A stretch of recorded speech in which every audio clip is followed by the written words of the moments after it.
When my company offered me a promotion that required relocating to a small town, I thought it was a blessing. It wasn't just a raise, it was stability, a slower life, and a chance to finally buy a house.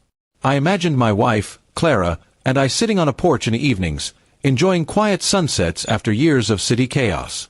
But when I told her about the opportunity, she laughed, shook her head, and said coldly, "I'm not moving to that dull small town for your job." At first, I thought she was joking. Clara always had a playful tone, even during disagreements.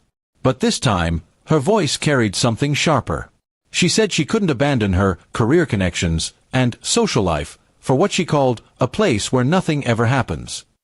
I tried to reason with her, reminding her that I had supported her dream of starting a small design studio. Now it was my turn to chase stability.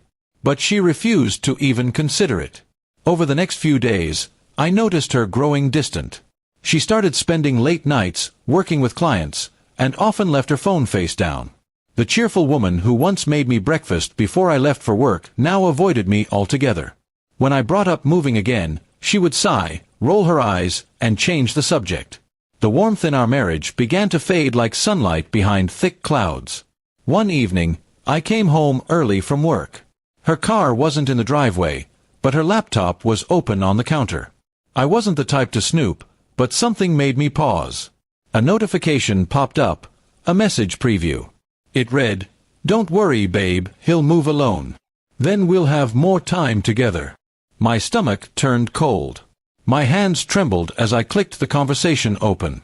The messages confirmed everything. She was having an affair with a coworker from her studio.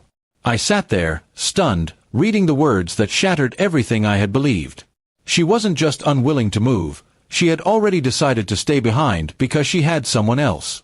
The betrayal felt like a knife twisting deeper with every line I read.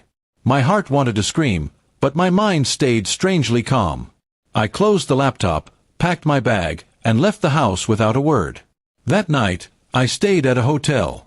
The next morning, I called my company and confirmed the transfer. I told them I'd move alone, immediately. When Clara came home and found me gone, she sent me a text, "Are you seriously leaving over a disagreement?" I replied, "No. I'm leaving because I finally saw the truth." She didn't respond. The small town was everything she had mocked, quiet, simple, slow. But it was also peaceful. I rented a modest house and focused on my new position. The first few weeks were lonely, but the silence gave me space to think. I started jogging in the mornings, meeting locals, and realizing how much energy I had wasted trying to please someone who never valued me. 2 months later, Clara called. Her voice was softer, almost pleading. She said she missed me, that the city felt empty without me, and that she'd made a mistake. I asked her if she had ended things with her coworker. She hesitated before saying, "It's complicated." That was all I needed to hear. I told her I hoped she found what she was looking for, and hung up. After that, she tried reaching out through mutual friends, claiming she wanted to visit. But I ignored every attempt.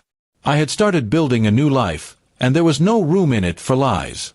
The more distance I put between us, the clearer everything became. I hadn't lost a wife.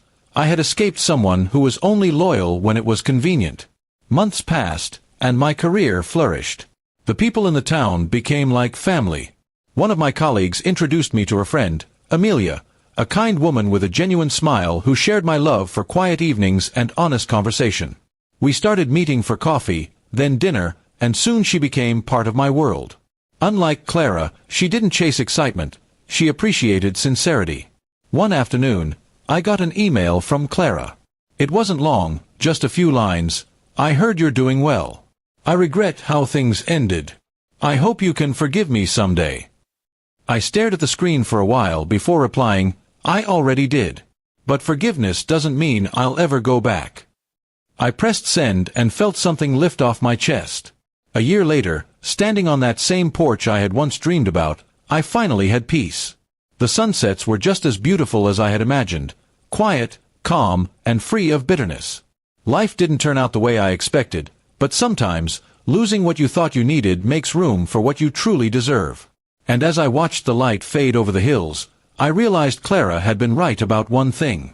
The town was dull, if you measured life by noise and chaos. But to me, it was the most peaceful place on earth, far away from the lies that once ruled my life.